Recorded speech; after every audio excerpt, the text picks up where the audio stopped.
Полузащитник испанского футбольного клуба «Реал» Эден Азар стал первым в списке игроков, чья стоимость больше всего уменьшилась в 2020 году. Соответствующий рейтинг опубликовал портал «Трансфермаркт». Трансферная стоимость бельгийца снизилась со 120 до 60 миллионов евро. Вторым в этом списке идет испанский вратарь английского «Челси» Кепа Арризабалага, чья цена уменьшилась с 60 до 18 миллионов. Далее идут два игрока Барселоны: аргентинец Лионель Месси и француз Антуан Гризман. Их трансферная стоимость упала на 40 миллионов. Пятое место в рейтинге занял полузащитник английского Тоттенхэма Деле Алли, чей ценник подешевел на 38 миллионов евро.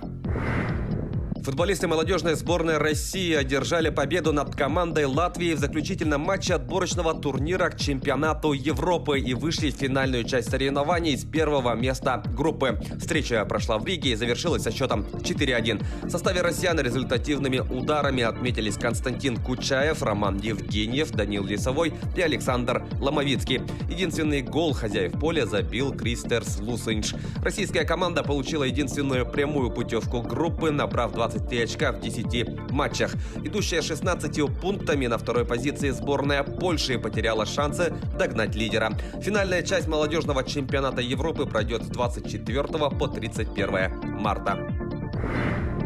Челябинский «Трактор» серии буллитов обыграл казанский «Акбарс» в гостевом матче регулярного чемпионата континентальной хоккейной лиги. Встреча завершилась со счетом 3-2. В составе победителей взятие ворот провели Алексей Бывальцев и Понтос Оберг. Победный буллит реализовал Ник Бейлен. У хозяев льда голы забили Альберт Яруллин и Камиль Фазельзянов. В турнирной таблице Восточной конференции «Трактор» занимает 6-е место, набрав 18 очков. «Акбарс» идет на 3-й строке, имея в активе 23 балла. В следующем матче челябинцы на выезде сыграют с Череповецкой «Северсталью», а казанцы на своей площадке примут Хабаровский «Амур». Россиянин Карен Хачанов выиграл у австралийца Джеймса Дакворта в матче первого круга турнира Ассоциации теннисистов-профессионалов. Соревнования проходят в Санкт-Петербурге. Встреча завершилась со счетом 6-4, 6-4. В следующем круге Хачанов, посеянный под 4-м номером, встретится со своим соотечественником Асланом Карацевым.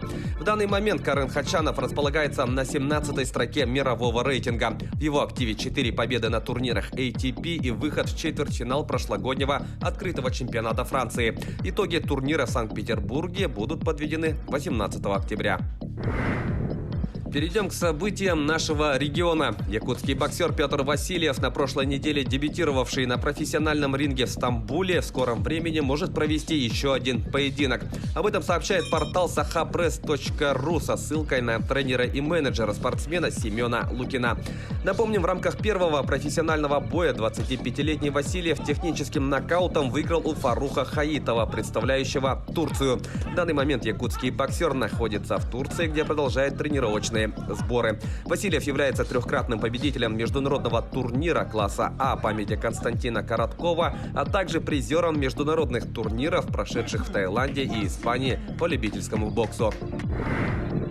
В Якутии в День матери состоится республиканский турнир по настольным играм. Соревнования пройдут в онлайн-режиме. Как сообщает «Спорт Якутии», в старте примут участие матери из разных городов и улусов республики, которые будут состязаться по 4 возрастным группам. Также отмечается, что важным условием является то, что участники должны выступать в национальной якутской одежде, иметь соответствующий инвентарь и именную заявку. Таковы главные спортивные новости к этому часу. Занимайтесь спортом и будьте здоровы!